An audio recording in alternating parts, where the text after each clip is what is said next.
हाँ जी, तो आप देखो, आप गुबक देखो, गुबक बताता हूँ आपको। ये क्लीन कर देता हूँ मैं फटाफट, फिर गुबक की तरफ बढ़ेंगे हम।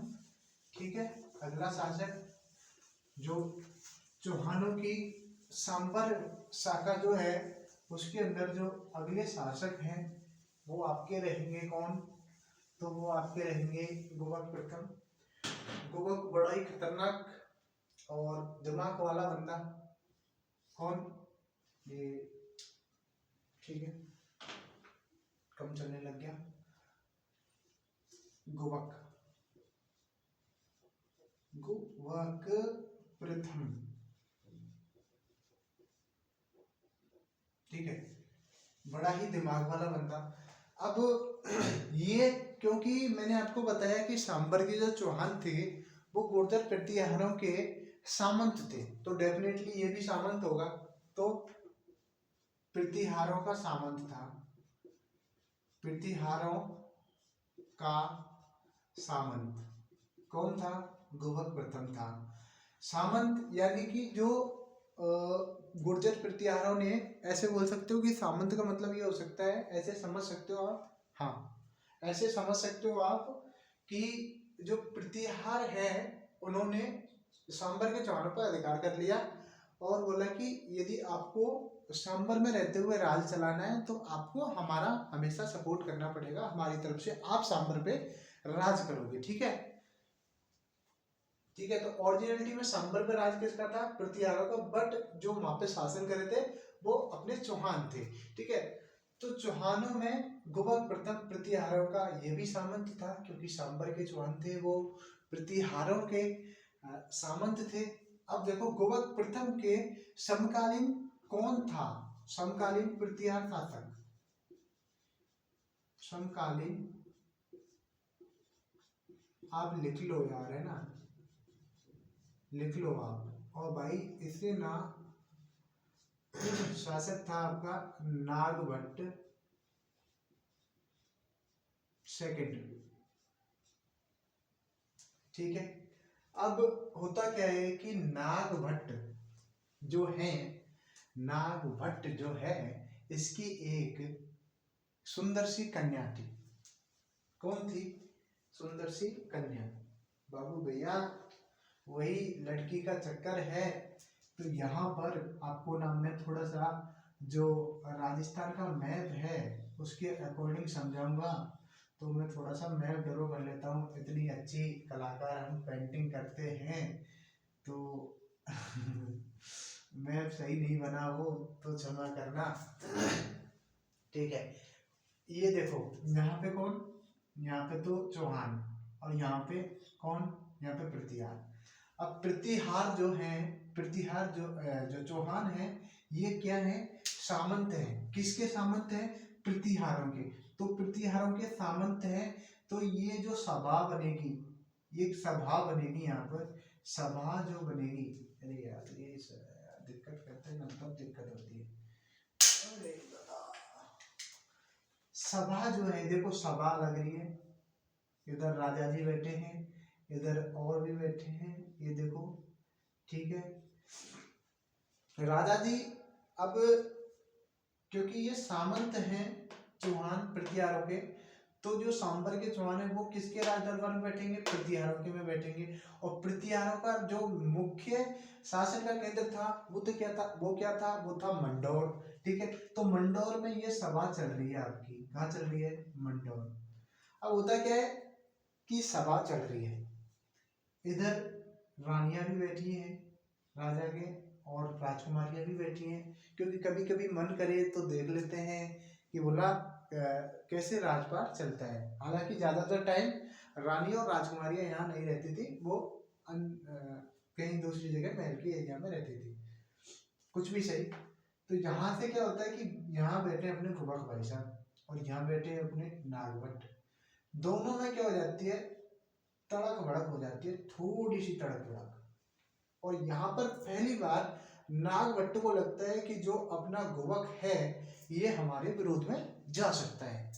और क्योंकि गुबक प्रथम, क्या बताऊं आपको इसकी ऐसे बताते हैं कि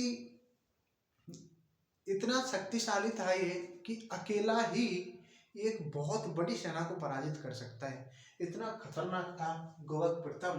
और ये बात पता था नागभट्ट सेकंड को कि अगर ये विद्रोह पे उतर गया तो ये सांबर को आजाद करा लेगा, है ना। तो भाई साहब ने क्या चाल चली, बोला कि नागभट्ट बोला गोवक से कि भाई साहब आप ना मेरे को ना दरबार के बाद एकांत में मिलना। तो गोवक तो भाई खतरनाक आदमी, तो बोला ठीक है मिल लेंगे महाराज, ऐसी क्या बात करते हो, हाँ। बोला मिल लेंगे। बोला हाँ तो मिलना।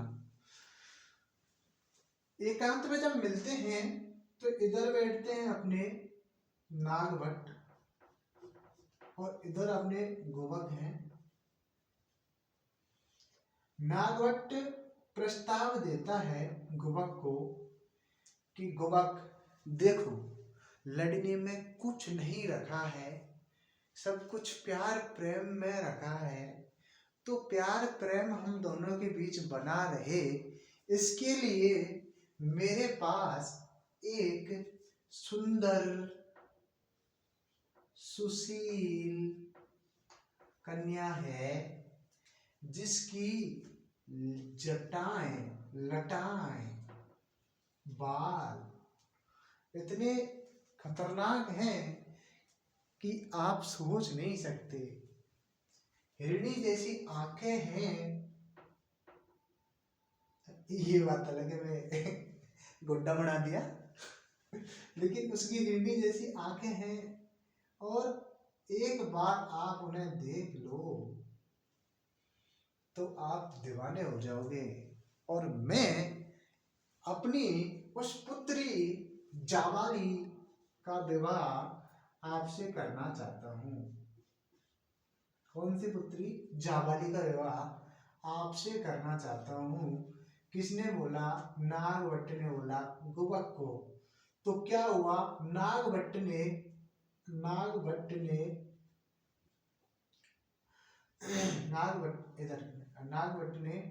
नागभट्ट सेकंड है, अपनी पुत्री जाबाली का विवाह गोवक प्रथम के साथ कर दिया और कहा कि आप एक ऐसे योद्धा हो जो अकेले ही एक पूरी सेना को पराजित कर सकते हो। और ये क्योंकि मेरे को पता है सारी चीजें, तो यहाँ पर आपको एक उपाधि मैं देना चाहूंगा। तो आपको मैं वीर की उपाधि देता हूँ। तो क्या होता है, गोवक प्रथम प्रतिहारों का सामंत था, समकालीन इसके नागभट्ट सेकंड था। क्यों सलोनी समझ आ गया, नागभट्ट सेकंड था। एक दिन दरबार में बैठे थे नागभट्ट और गोवक, दोनों में तड़क भड़क होती है। तो लगता है नागभट्ट को कि बोला गोवक तो हमारे शासन से अलग हो जाएगा और अगर ये अलग हो गया तो सारे सामंत हैं वो उनको मोटिवेशन मिलेगा, सारे सामंतों को मोटिवेशन मिलेगा और वो भी हमसे अलग हो जाएंगे और फिर तो गड़बड़ ही गड़बड़ है। तो नागभट्ट बोलता है गोवक को कि बोला आप ना मेरे को ना दरबार के बाद मिलना। दोनों मिलते हैं जहां पर नागभट्ट जो हैं गोवक प्रथम को एक प्रस्ताव देते हैं कि बोला मेरी एक सुंदर सुशील कन्या है, बेटी है, पुत्री है, नाम है जिसका जावाली, उसका विवाह मैं गोवक जी आपसे करना चाहता हूँ। तो नागभट्ट ने बताओ किस प्रतिहार शासक ने बताओ चौहान सांबर के चौहान जो हैं गोवक प्रथम के साथ विवाह किया। तो नागभट्ट सेकंड ने अपनी पुत्री जाबाली का विवाह गोवक प्रथम के साथ किया और साथ ही साथ गोवक को वीर की उपाधि भी दी। ठीक है, तो आप क्या करोगे, आपको इसमें आप ये दोनों तो सीधे सीधे मिल ही गए आपको।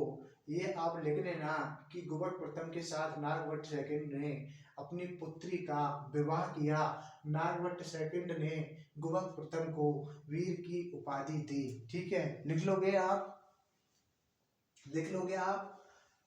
ठीक है, आप ये चीज लिख लेना कि नागभट्ट सेकंड ने अपनी पुत्री जाबाली का विवाह गुहक के साथ किया और नागभट्ट सेकंड ने गुहक प्रथम को वीर की उपाधि दी। मैं आपको एक दूसरी चीज बताता हूँ जो बहुत ही इम्पोर्टेंट है, नोट लगा के लिख लेना। ये चीज क्या करोगे, नोट लगा के लिख लेना। और वो चीज ये है कि सीकर के अंदर हर्षनाथ मंदिर का निर्माण, हर्षनाथ जो कि चौहानों के आराध्य देवता हैं हर्षनाथ जी, उनके मंदिर निर्माण प्रारंभ कराया था। तो आपसे पूछा जा सकता है कि बताइए किस चौहान शासक ने हर्षनाथ मंदिर का निर्माण करवाया।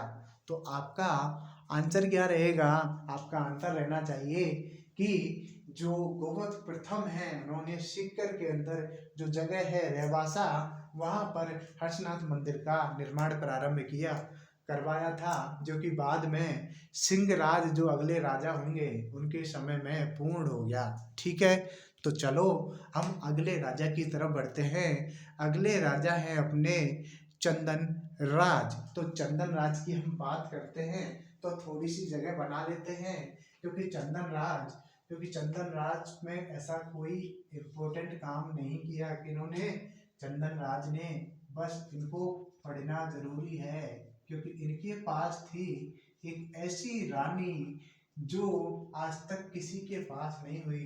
तो आप बोलोगे कि सर बताओ ऐसा क्या खासियत था उस रानी में, नाम क्या था उस रानी को जैसे मैं नहीं जानता। तो भाई थम जा थोड़ी देर, तू तो सब कुछ जानता है, ऐसी कोई रानी नहीं है जिसको तू नहीं जानता, क्योंकि तू तो इतिहासकारों का चंदन राज का फूफा था ना।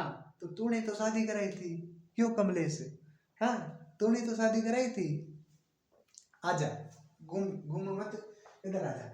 चंदन राज अगला राजा है, चंदन राज सांबर के चौहानों में अगला राजा है चंदन राज। चंदन राज की एक पत्नी थी, हाँ एक ही पत्नी थी, जरूरी नहीं है हर कोई राजा 10-10 पत्नी करे, एक ही पत्नी थी, नाम था आत्मप्रभा। क्या नाम था, आत्मप्रभा।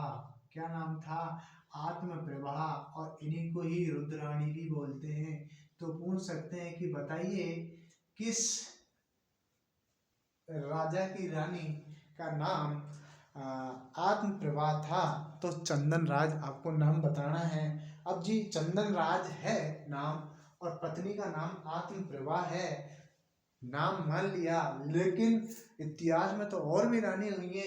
ये एक राजा जिसकी पत्नी का नाम रुद्राणी है, आत्मप्रभा है, ये आखिर क्यों इतना फेमस है कि इसको एग्जाम में पूछ लेते हैं। तो ये भी तो होनी चाहिए ना कि खासियत क्या है। तो देखो बताएंगे आपको, खासियत भी बताएंगे। तो इनकी खासियत जो है, ये जो थी भाई साहब, योग साधना में निपुण थी। किसमें, योग साधना में निपुण थी। ये पूछा जाता है योग साधना में निपुण थी कौन, आत्मप्रभा या रुद्राणी, जो कि चंदन राज की पत्नी थी। और ये प्रतिदिन, ये लिख लेना आपको याद रहेगा, क्यों फेमस थी, क्योंकि ये भगवान शिव के सामने प्रतिदिन पुष्कर तट पर 1000 दीपक प्रज्वलित करती थी। यानी कि चंदन राज की पत्नी आत्मप्रभा जो कि योग साधना में निपुण थी, ये प्रतिदिन हर दिन भगवान शिव के सामने पुष्कर जो आपकी जो पुष्कर झील है, वहाँ पुष्कर झील जो है, पुष्कर झील में 1000 दीपक डेली का जलाती थी। इसलिए ये चंदनराज की पत्नी आत्मप्रभा रुद्राणी बहुत ही फेमस हुई। ठीक है, समझे आप। चलो अब बढ़ते हैं अगले राजा की तरफ। नाम है राजा जी का वाकपति राज।